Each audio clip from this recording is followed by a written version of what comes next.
Hello everyone, welcome to MW mentor और मैं आपका टीचर मुकेश वहाब। और आज बात करते हैं कि ट्रांसफॉर्म का ऑप्शन आपको क्या काम करके देता है।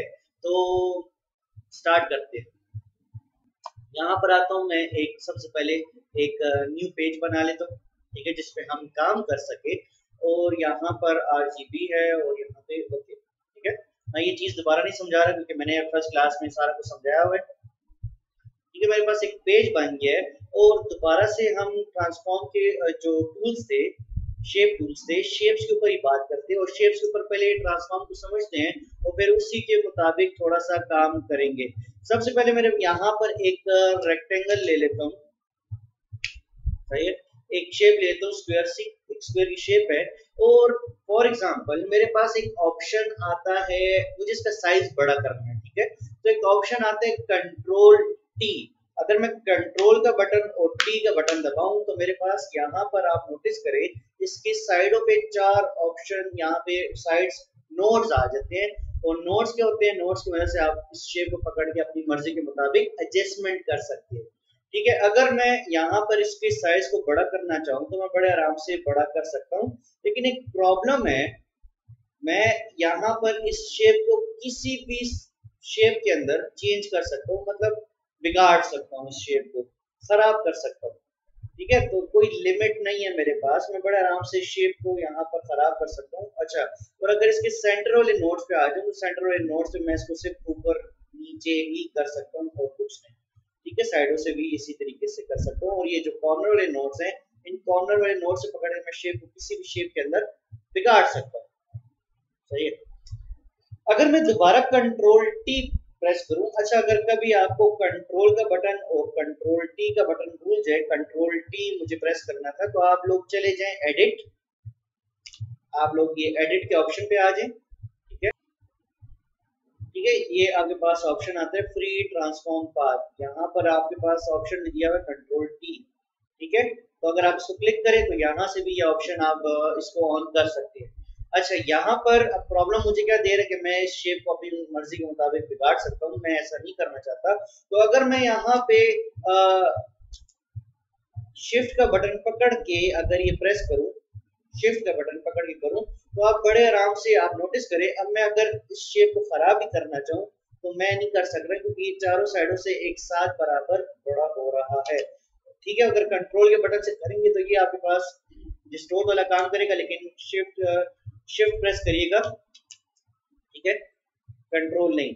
अगर मैं कंट्रोल टी दोबारा प्रेस करूं, यहाँ पे ट्रांसफॉर्म टूल पर आ जाऊं, शिफ्ट का बटन प्रेस करके बड़ा करूं, तो बड़े आराम से मैं ये चारों साइडों से पिक्चर को बड़ा कर सकता हूँ, ठीक है। अब शेप को बड़ा कर सकता हूँ। अब ये बात याद रखिएगा कि शिफ्ट का बटन करने के वक्त आप, अच्छा, ये बात याद रखिएगा कि जरूरी नहीं है कि ये शेप टूल पर ही आप शिफ्ट का बटन दबाएं, इवन कि जब आप तस्वीरों को बड़ा कर रहे हो तब भी शिफ्ट का बटन दबाइएगा क्योंकि पिक्चर फिर वो इसी तरीके से खराब हो जाएगी, ठीक है। तो शिफ्ट का बटन पिक्चर में भी दबाइएगा और शिफ्ट का बटन आप शेप्स में भी दबाइएगा, तो वो परफेक्टली अपने साइज में बड़ा होगा, सही है। उम्मीद है कि इस बात की आपको समझ आई होगी। ओके, और यहाँ पर जब आपने उसकी एडजस्टमेंट कर ली, फॉर एग्जांपल मैंने साइज इतना एडजस्ट कर लिया, बड़ा करना था, तो यहाँ पर आपको तीन ऑप्शन देता है। ये व्रैप टूल है, ये मैं बाद में समझाता हूँ। ये है कैंसल, कि मतलब अगर आपको वापस अपनी पुरानी शेप में ही वापस लाना है तो अगर मैं इसके ऑप्शन पे क्लिक करूं तो ये अपनी शेप में वापस आ जाएगा, मतलब कोई चेंजेस एक्सेप्ट नहीं होंगी। और अगर मैं कंट्रोल टी करके साइज बड़ा करके इसको मैं, दूसरा थर्ड ऑप्शन मेरे पास यहाँ पर ओके का आता है, टिक का, एक्सेप्ट का, ठीक है। कि अगर मैं इसको कहूँ कि यहाँ पर ये ओके करो तो ये शेप इसी में रह जाएगी और इसमें और कोई चेंज नहीं आएगा, सॉरी। अच्छा, यहाँ पर हमारे पास जो कंट्रोल टी है, कंट्रोल टी आपके पास यहाँ पर दो काम करते हैं। एक तो यहाँ पे साइज को बड़ा करके देगा, सही है, साइज को बड़ा करता है, मतलब ट्रांसफॉर्म करता है, चेंजेस करता है, साइज बड़ा करता है, और साथ ही साथ आपको रोटेशन में हेल्प करता है, रोटेट करने में। रोटेट करने में कैसे हेल्प करता है कि अगर आप इस कॉर्नर पे, अगर मैं ये जो ऑप्शन, अपने ये जो माउस का कर्सर है, इसको इस शेप से बाहर लाना शुरू कर दूं तो आप नोटिस करेंगे कि मेरा ये कर्सर राउंडेड शेप में चेंज हो रहा है, ठीक है। अगर मैं साइज छोटा करके करूँ, ठीक है, आप नोटिस करें मेरे एक कर्सर साइज में छोटा हो जाता है। यहाँ पे मुझे कहता है कि ये ट्रांसफॉर्म होगा, साइज बड़ा होगा, और साथ साथ जब मैं इससे बाहर चला जाता हूँ, मैं यहाँ से बाहर आ जाता हूँ, तो ये ट्रांसफॉर्म अराउंड रोटेशन की शक्ल में ले लेता है। सही है। और मैं इसको यहाँ पे जब अगर माउस को क्लिक करके मूव करूँ तो ये रोटेशन दे सकता हूँ। मैं किसी भी एंगल से इसको पकड़ के रोटेट कर सकता हूँ कि भाई मुझे रोटेशन करनी है। सही है। अच्छा, दरमियान में अगर आप फोकस करें तो मेरे पास एक यहाँ पे सेंटर पॉइंट है, सर्कल का सेंटर पॉइंट। अब ये सेंटर पॉइंट क्या करता है, ये जिधर होगा ऑब्जेक्ट उसके गिर्द घूमेगा। ठीक है, अगर आप ये अभी सेंटर में, तो मैं ऑब्जेक्ट घुमा रहा हूं तो उसके सेंटर में फिर रहे। अगर मैं इसको पकड़ के मूव करूं, मैं यहाँ पर ले आऊं और अब ऑब्जेक्ट को घुमाऊंगा, तो ये इसके पॉइंट के गिर्द घूम रहा है। ठीक है, यूं समझ लें कि आप पेज के किसी भी पॉइंट पे उसको वहां पे अटका दे, और जब आप पेज को घुमाएंगे तो वो उसके गिर्द घूमेगा, सेंटर पॉइंट है उसका। ठीक है, तो यहाँ पर अगर मैं इसको उठा के यहाँ पे रख दूं और अब इसको मूव करूं तो ये इसके गिर्द घूमेगा, रोटेशन के करने में हेल्प करता है। ठीक है, सेंटर पॉइंट, जिधर ये सेंटर पॉइंट होता है वहां पे ये रोटेशन लेता है, नॉर्मल बात हो। ठीक है, अब आपकी मर्जी, आप इसको एक्सेप्ट करना चाहते हैं तो टिक करें, अगर आप इसको कैंसिल करना चाहते हैं तो कैंसिल करें। ठीक है, तो इस तरीके से नॉर्मल आपकी शक्ल में वापस आ जाएगा। तो ट्रांसफॉर्म टूल हमारे पास यहाँ पे दो काम करता है, एक तो साइज में चेंजेस करता है, साइज को बड़ा छोटा करने में हेल्प करता है, और साथ साथ आपको रोटेशन करने में हेल्प करता है, रोटेशन देता है। सही है। अब ट्रांसफॉर्म टूल की फर्दर सब टाइप्स है। आप जब कंट्रोल टी प्रेस करते हैं, ट्रांसफॉर्म पे आते हैं, तो ट्रांसफॉर्म पे इसकी मजीद सब टाइप्स आती है। ठीक है, सब टाइप्स कैसे आएंगी कि अगर आप यहाँ पर कंट्रोल टी प्रेस करके राइट क्लिक करें तो आपके पास यहाँ पे डिफरेंट डिफरेंट ऑप्शंस आते हैं। फ्री ट्रांसफॉर्म पाथ, जो कि ऑलरेडी मैंने कंट्रोल टी प्रेस किया हुआ है। ठीक है, सबसे पहली ऑप्शन होता है स्केल, दूसरा rotate, third skew, distort, perspective and wrap. 1 2 3 4 5 6 different options आपको इसमें प्रोवाइड होते हैं। बारी बारी एक एक चेक करते हैं। स्केल क्या काम करता है, स्केल का और कोई काम नहीं, हमने ऑलरेडी देखा हुआ कि आपका साइज कॉर्नर से पकड़ के बड़ा करता है। ठीक है, अगर आप शिफ्ट पकड़ के यहाँ पे शिफ्ट दबा के बड़ा करेंगे तो ये चारों साइडों से बड़ा करेगा। अगर आप यहाँ पे सेंटर से बड़ा करेंगे तो ये सेंटर से बड़ा करेगा, और कुछ भी नहीं करता। ऑलरेडी हमने ये काम चेक किया है। ठीक है, लेकिन प्रॉब्लम ये है कि जब हम इसको रोटेट करने शुरू होते हैं तो स्केल के ऑप्शन में ये रोटेशन बंद हो जाती है। अब सिर्फ ये साइज बड़ा करेगा, रोटेशन नहीं लेगा। समझ आ गई? ठीक है भाई, राइट क्लिक करके मेरे पास सेकंड ऑप्शन आता है रोटेट। अब रोटेट क्या करेगा, सिर्फ रोटेशन करेगा। देखिए, साइज बड़ा करने वाला जो कर्सर था, अब मुझे वो रोटेशन वाला ही कर्सर प्रोवाइड हो रहा है, दूसरा कर्सर प्रोवाइड नहीं हो रहा। मैं इसका साइज बड़ा नहीं कर सकता, मैं सिर्फ इसको रोटेट कर सकता हूँ, दैट्स इट, और कुछ भी नहीं कर सकता। और ये सेंटर पॉइंट है, इधर सेंटर पॉइंट होगा, ये उसके गिर्द मूव करेगा, नॉर्मल है। ठीक है, कंट्रोल टी प्रेस करके राइट क्लिक करके, तो ये पहले दो ऑप्शंस की समझ आ गई। मेरे पास ऑप्शन आता है स्क्यू। स्क्यू का क्या काम है, जब स्क्यू करता हूँ और यहाँ पर इसका साइज बड़ा करने की कोशिश करता हूँ तो ये हॉरिजॉन्टली और वर्टिकली मूव करता है। मतलब मैं सीधा काम कर सकता हूँ, सीधा मूव कर सकता हूँ, और हॉरिजॉन्टली मूव कर सकता हूँ। मतलब एक्स एक्सिस पे और वाई एक्सिस पे मैं मूव कर सकता हूँ किसी भी पॉइंट को। अगर आप यहाँ पर नोटिस करो, मैं यहाँ से और यहाँ से बड़ा कर दूं,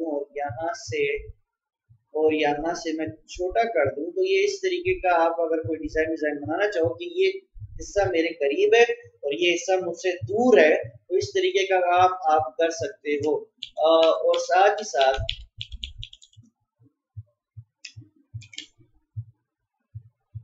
अगर आप इसको सेंटर से बड़ा ऊपर करना चाहो तो ऊपर नहीं जाता, ये सिर्फ हॉरिजॉन्टली एक्स एक्सिस पे काम कर रहा होगा, और यहाँ से भी वही एक्स एक्सिस पे काम कर रहा होगा। नीचे मतलब अगर लाना भी चाहो तो नीचे नहीं आएगा।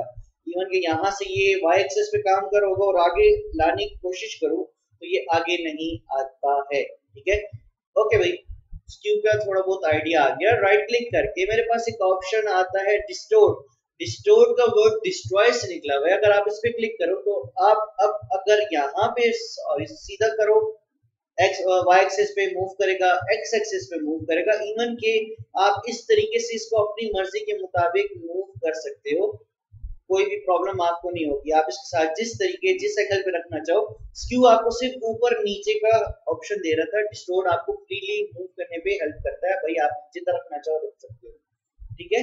इसी तरीके से अगर आप सेंटर से इसको मूव करो तो आपके पास खुली छूट है, आप इसको जहां पे रखना चाहो आप इसको बड़े आराम से मूव कर सकते हो। शेप है, शेप को जिस तरीके से मूव करना चाहो आप ले जा सकते हो। इसी तरीके से यहाँ से भी अगर लंबा करना चाहो, यहाँ पे मूव करना चाहो तो आप फ्रीली मूव कर सकते हो, ठीक है। आप किसी भी नोट को बड़े आराम से फ्रीली किसी भी ऑब्जेक्ट के अंदर चेंज कर सकते हो, सही है। तो डिस्टोर्ट का ये एक काम होता है आपके पास। उसके बाद ऑप्शन आता है पर्सपेक्टिव। पर्सपेक्टिव क्या करता है कि अगर आप पर्सपेक्टिव ले लो और दोबारा से अगर आप इसको दोनों साइडों से एक साइड को मूव करो तो दोनों साइडें मूव होंगी, ठीक है। दोनों साइडें बराबर तरीके से बड़ी होंगी। अगर आप इसको ऊपर करो तो दोनों साइडें बड़ी होंगी, अगर आप इसको मूव करें तो दोनों साइडें यहाँ पर इस तरीके से मूव होती हैं। तो आपको मसला नहीं होगा कि आप कहोगे कि यार एक हिस्सा एक साइड मुझसे ज्यादा बड़ी हो रही है और दूसरी साइड मुझसे छोटी बड़ी हो जाती है, एडजस्टमेंट करने में मसला होता है। तो पर्सपेक्टिव टूल आपको ये हेल्प करता है कि दोनों साइडें आप बराबर साइज में बड़ी छोटी कर सकते हो। इस तरीके से आप बड़े आराम से इसको फ्रीली मूव कर सकते हैं, ठीक है। अगर मैं इसको यहाँ पे रखूं और यहाँ पे इसको ये कर दूं, ठीक है। और अगर आप इसको सेंटर में से करना चाहें, अगर ये सेंटर वाले को ऊपर करना चाहे तो ये ऊपर नहीं जाएगा। अगर आप इसको यहाँ पे इस तरीके से मूव करना चाहे तो ये बड़े आराम से इस तरीके से हॉरिजॉन्टली और वर्टिकली मूव हो सकता है। इसमें आपको कोई ज्यादा प्रॉब्लम नहीं होगी। और उसके बाद पर्सपेक्टिव के बाद आपके पास ऑप्शन आता है व्रैप। व्रैप हमारा बहुत ज्यादा यूज होगा। हम व्रैप टूल पे जाते हैं, व्रैप टूल पे ये 4 नोड्स हैं, ठीक है। ये 4 नोड्स हैं हमारे पास कॉर्नर पे, ये 4 नोड्स हैं और यहाँ पे ये सर्कल शेप जो है इस नोड का हैंडल है, ठीक है। अब हैंडल क्या होता है? हैंडल जैसे कि मोटरसाइकिल का एक हैंडल होता है और आपको वो डायरेक्शन सेट करने में आसानी होती है, तो इसी तरीके से यहाँ पर इसके भी हैंडल्स हैं कि आपको मूवमेंट करने में आसानी होगी। इस हैंडल को पकड़ के आप इसको मूव कर सकते हो, आप इन नोड्स को चेंज कर सकते हो और इसका एंगल थोड़ा चेंज कर सकते हो कि भाई इसका एंगल मेरे पास किस तरीके से होना चाहिए, इसका हैंडल मेरे पास किस तरीके से होना चाहिए, ये हैंडल मेरे पास किस तरीके से अंदर की तरफ हो, ये वाला हैंडल किस तरह हो, ये बाहर की तरफ हो, ये नोट किस तरह हो, ये इधर हो, ये वाला नोट मेरे पास इस तरीके से हो, ये हैंडल मेरे पास कुछ इस तरीके से हो। तो यहाँ से आप शेप को किसी भी शेप के अंदर बिगाड़ सकते हो या चेंज कर सकते हो, ट्रांसफॉर्म कर सकते हो, ठीक है। जिसके कोई लिमिट नहीं होती है। आप इसके एंगल्स को बड़े आराम से जितना आगे पीछे करना चाहें तो आप इसको चेंज कर सकते हैं, ठीक है। अगर आपको चाहिए टिक कर ले, अगर नहीं चाहिए तो इसको कैंसिल कर दे तो ये अपनी शेप में वापस ट्रांसफॉर्म हो जाएगा, ठीक है। सिंपल है, कंट्रोल टी करके ट्रांसफॉर्म कर सकते हैं। पहला ट्रांसफॉर्म आपको क्या करता है, साइज बड़ा करके देता है और साथ साथ रोटेशन देता है। अगर आपको ये ऑप्शन नहीं चाहिए तो राइट क्लिक करके आपके पास डिफरेंट ऑप्शन आते हैं, scale, rotate, skew, distort, perspective and wrap. इनमें से जो ऑप्शन आपकी जरूरत का हो बेशक आप इनको यूज कर सकते हैं। ओके, उसके बाद आपके पास ऑप्शन आता है रोटेट 180 डिग्री, रोटेट 90 डिग्री और रोटेट 90। ये डिफरेंट तरीके से हॉरिजॉन्टल वर्टिकली पे अप्लाई करता है। अब आपकी मर्जी, आप यहाँ से रोटेट करते हैं, अगर आप यहाँ से इसको रोटेट करना चाहे तो यहाँ से आप इसको रोटेशन में ले सकते हैं, ठीक है। ये 90 डिग्री ही रोटेट करके दे रहा है, तो इतनी समझ आपको नहीं आ रही होगी। उसके बाद अगर आप चाहो मैं जल्दी से इसको रैप कर देता हूँ थोड़ा आइडिया लेने के लिए, और अब कंट्रोल टी करके मैं राइट क्लिक करूं। मैं चाहता हूं मुझे किसी भी ऑब्जेक्ट को, अगर आपको इवन के चाहे आपको पिक्चर को हॉरिजॉन्टल या वर्टिकल फ्लिप करना हो या फिर किसी शेप को हॉरिजॉन्टल या वर्टिकल फ्लिप करना हो, तो आप कंट्रोल टी प्रेस करके ट्रांसफॉर्म करके राइट क्लिक, आपके पास ऑप्शन आता है फ्लिप हॉरिजॉन्टल, आप इसको हॉरिजॉन्टल फ्लिप कर सकते हो अगर, और टिक कर दें हॉरिजॉन्टल हो जाएगा। अगर आपको वर्टिकली फ्लिप करना है तो कंट्रोल टी ट्रांसफॉर्म करके राइट क्लिक करके आप इसको वर्टिकली फ्लिप कर सकते हो, तो ये वर्टिकल फ्लिप हो जाएगा। तो ये उम्मीद है आपको इस चीज की समझ आई होगी कि हॉरिजॉन्टल वर्टिकल किस तरीके से फ्लिप होता है, किस तरीके से फ्लिप नहीं होता, ठीक है। तो अब इसी मेथड को यूज करके कुछ बनाते हैं, ठीक है। एक छोटी मोटी शेप्स बनाते हैं। आप लोग क्या करिएगा, इन शेप्स की मदद से, हमने कल शेप्स को थोड़ा पढ़ा था, हमने इन पे बात की थी और हमने देखा था कि शेप्स किस तरीके से यूज होती है, किस तरीके से नहीं।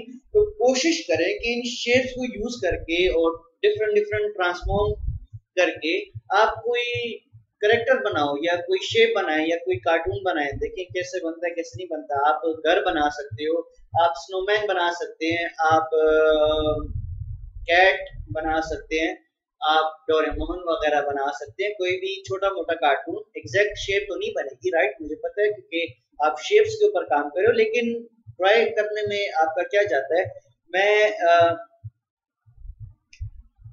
मैं स्नोमैन बनाता हूँ, ठीक है, यही टूल्स को यूज करके, ताकि आप लोगों को छोटा मोटा आइडिया मिल सके कि क्या होता है, किस तरीके से नहीं होता, ठीक है। तो मैं एक ओवल शेप लेता हूँ, मैं कहता हूँ कि ये मेरे कैरेक्टर का फेस होगा।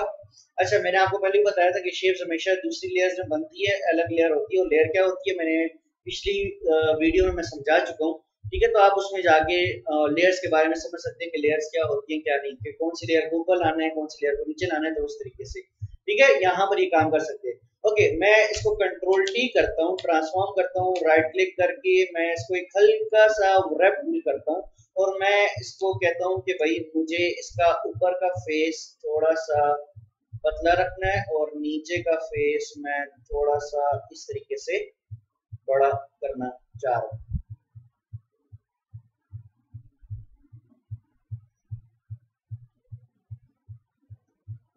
मैंने आपको पहले ही बताया कि रैप टूल हमारा शायद हो सकता है कि बहुत ज्यादा यूज हो, ठीक है। मैं कहता हूँ हाँ, ये शेप मुझे अच्छी लग रही है, और कलर इसका फिलहाल टेम्परेरी मैं कोई भी ब्लू रख देता हूँ, मैं ये वाला ब्लू यूज करता हूँ, ठीक है, खाली ऐसे ही, फिर बाद में मैं इसको चेंज कर सकता हूँ। ओके, मैं कहता हूँ कि मेरे कैरेक्टर का फेस होगा, और उसके बाद मेरी इसकी गर्दन का एरिया होगा, उसके बाद इसके स्टमक का एरिया होगा, फिर वो हैंड्स वगैरह और इसके पाँव वगैरह पे काम करते हैं, ठीक है। मैं कहता हूँ कि ये एक मेरे पास एक ओवल शेप हो, कितनी होनी चाहिए, मैं कहता हूँ कि ये मेरे पास कुछ यहाँ पर हो, और ये इसके पीछे की तरफ आया, और ये कलर थोड़ा सा डार्क होना चाहिए कि लगे कि इसके पीछे। फिलहाल हमने और कोई ग्रेडियंट्स पे काम नहीं किया, हमने ब्रशेस पे काम नहीं किया, शेप्स के ऊपर काम कर रहे हैं, तो काम को सिंपल से सिंपल ही रखते हैं, ठीक है।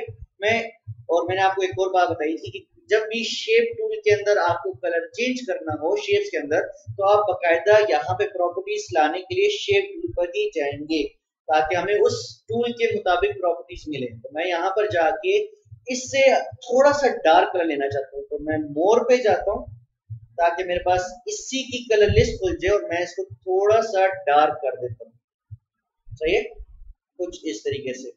या आपको कुछ इस तरीके से नजर आ रहा होगा कि ऊपर मेरे पास फेस है और नीचे मेरे पास इसका स्किन है, तो मैं इसको थोड़ा सा लाइट करता हूँ, बहुत ही डार्क हो गया।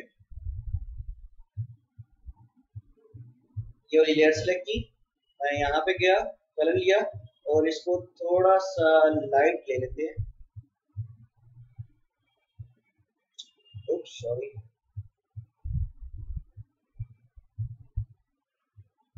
ठीक है, इतना लाइट, हल्का सा, ज्यादा नहीं, ठीक है। अब इसी तरीके से मैं क्या करता हूँ, मैं यहाँ पर एक और ओवल ले लेता हूँ, थोड़ा बड़ा ओवल लेते हैं, कितना होना चाहिए, इतना होना चाहिए, ठीक है। और इसको कहाँ रखना है, इसको इसके ऊपर रखना है, इसको इसके पीछे रखना है, मैं कहता हूँ इसको इसके नीचे रखना है, इस तरीके से, मतलब पहली लेयर, सेकंड लेयर और थर्ड लेयर, इस तरीके से मैं रखना चाह रहा हूँ, ठीक है, कुछ इस तरीके से है। ओके, उसके बाद क्या होना चाहिए, मैं कहता हूँ कि ये शेप जो थोड़ा मोटी होनी चाहिए, बहुत ज्यादा ओवल शेप होती है, तो कंट्रोल टी ट्रांसफॉर्म, और यहाँ से इसको पकड़ के शिफ्ट दबा के मैं थोड़ा सा मोटा करके, और इसको मैं इसके सेंटर में ले आता हूँ।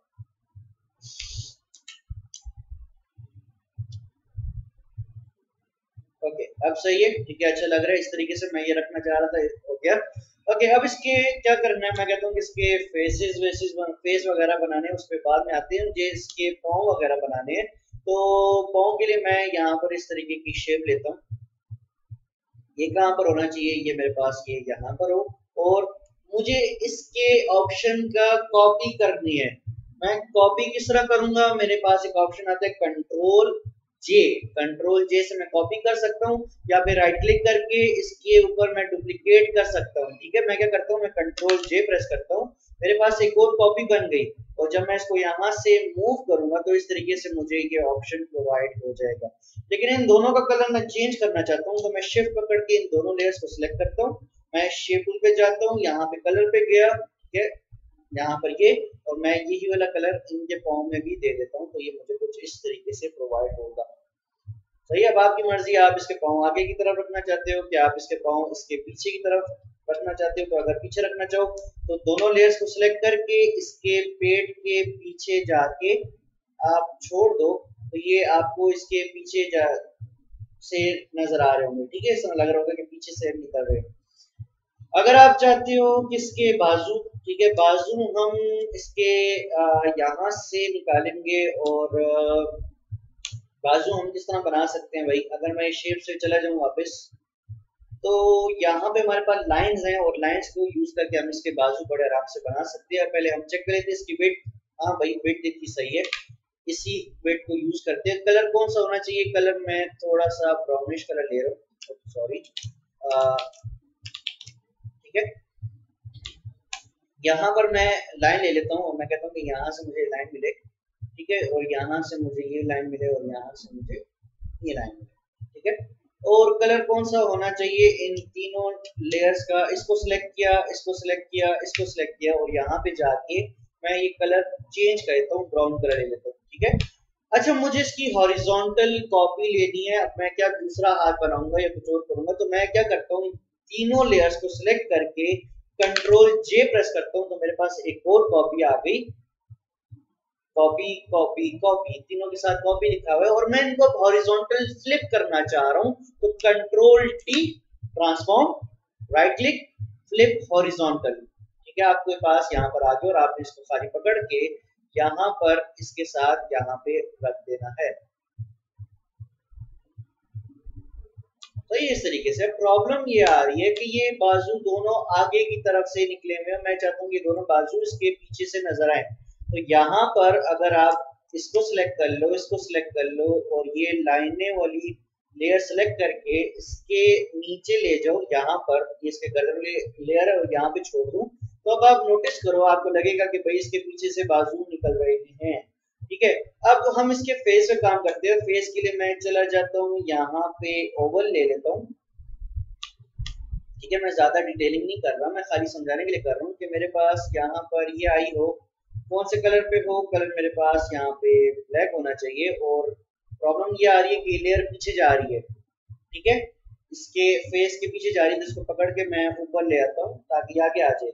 कंट्रोल जे से एक और कॉपी ले लिया, और यहाँ पर इसको मैंने मूव कर दिया, ये कुछ यहाँ पर आ जाए, ताकि ये उस तरफ दूसरी अपने यहाँ पर इस तरफ देख रहा हो। ठीक है, ओके। यहाँ पर अब ज्यादातर स्नोमैन्स में अगर आपने देखो तो वो गाजर की नाक गाजर लटका देते हैं, गाजर लगाते हैं। ठीक है, तो अब हमारे पास यहाँ पे कोई गाजर तो है नहीं, और मैं यहाँ पे अभी तक अपने पिक्चर्स के ऊपर कोई काम किया नहीं है कि पिक्चर्स को मैं यूज करके आपको कंफ्यूज कर दूं।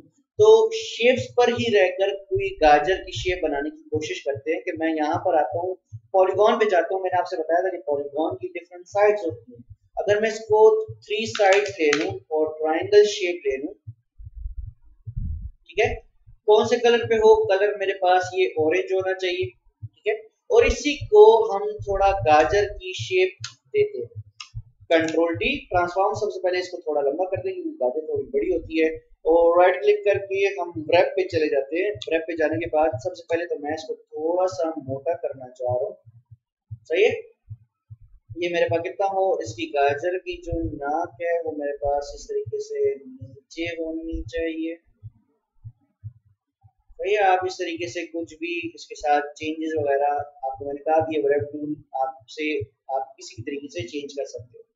ओके, ठीक है, कंट्रोल यहाँ पर कंट्रोल टी प्रेस करके राइट क्लिक करके इसको हॉरिजॉन्टल फ्लिप कर देता हूँ, और अगर मैं इसको यहाँ पे रखूँ, भाई गाजर की जगह वो उसकी चोंच बन गई है, तो मैं इसको थोड़ा सा छोटा शिफ्ट पकड़ के छोटा कर देता हूँ कि भाई आपको कितनी शेप चाहिए। ठीक है, इसको अगर आप लंबा करना चाहो आप लंबा कर सकते हो, पतला करना चाहो आप पतला कर सकते हो, और कहाँ पे रखना चाहते हो, मैं तकरीबन इसको यहाँ पे रखना चाह रहा हूँ कुछ इस तरीके से। सही है, तो एक ज्यादा तो नहीं लेकिन एक हल्का फुल्का गाजर की लुक आपको प्रोवाइड कर रहा होगा।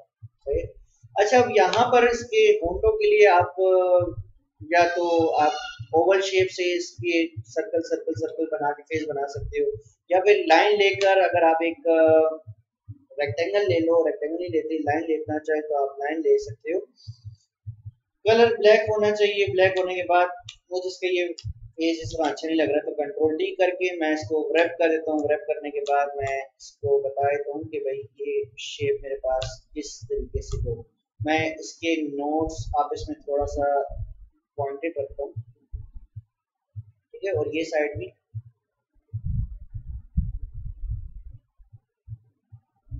और इसको बता देते हैं भाई ये मेरे पास किस तरीके से हो, किस तरीके से आप इसको यहाँ से सेट कर सकते हो। ठीक है, ये वाला एंगल मैं थोड़ा सा इसको राउंडेड ले लेता हूँ।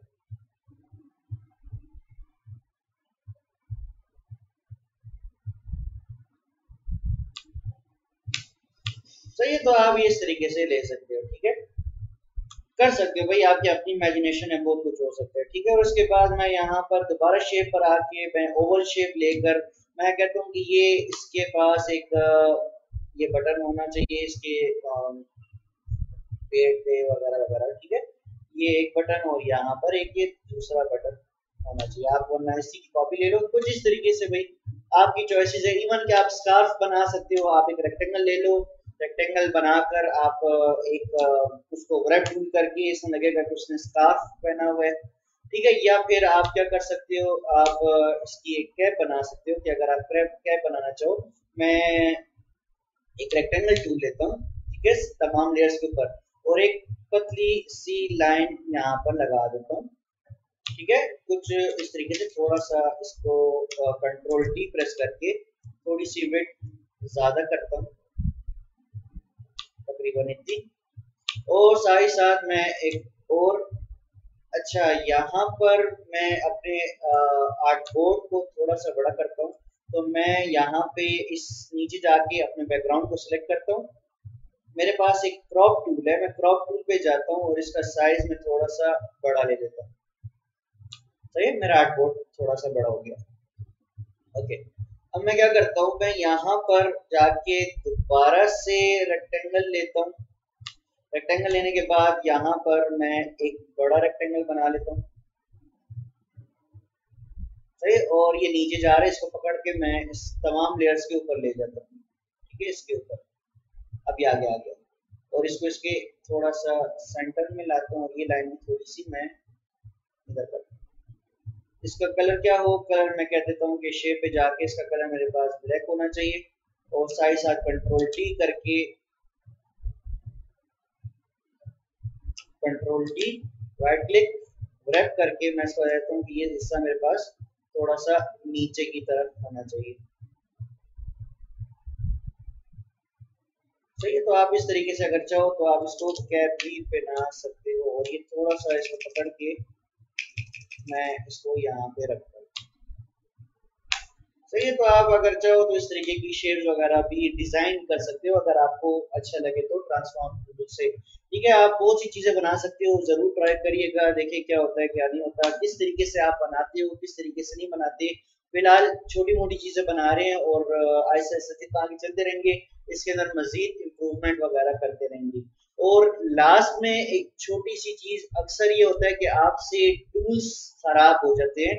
ठीक है, आपसे टूल्स चेंज हो जाते हैं या मसला कर देते हैं, तो जब भी ऐसा हो तो आप क्या करिएगा, फॉर एग्जांपल ये टूल यहाँ पर नजर नहीं आते, या फिर यहाँ पर लेयर्स नजर नहीं आ रही होती, या कोई पार्ट नजर नहीं आता, इवन कि टूल्स नजर नहीं आ रहे होते, कोई भी प्रॉब्लम हो रही हो, तो आपने क्या करना है, आपने चले जाना है विंडो, आपने विंडो के पैनल पे जाके विंडोज, ठीक है, विंडो पे जाने के बाद आपके पास ऑप्शन आता है वर्क स्पेस। सबसे पहले तो ख्याल रखिएगा कि भाई एसेंशियल्स डिफॉल्ट होना चाहिए, आप इसको टिक रखिएगा। ठीक है, अगर यहाँ पे ये टिक है और उसके बावजूद भी मसला कर रहे हैं तो आप नीचे आ जाए, आप इसको रिसेट एसेंशियल्स पे क्लिक करें तो आपका पूरा आर्ट बोर्ड दोबारा से सेट हो जाएगा। उम्मीद है कि आपको इस सारे प्रोसेस की समझ आई होगी, और ट्रांसफॉर्म टूल में आपको कोई मसला नहीं होगा। कंट्रोल टी का और वेब टूल का, पर्सपेक्टिव का, एसक्यू का कोई ऑप्शन समझ ना आई हो तो बेशक आप दोबारा से पूछ सकते हैं मुझसे। Thank you so much.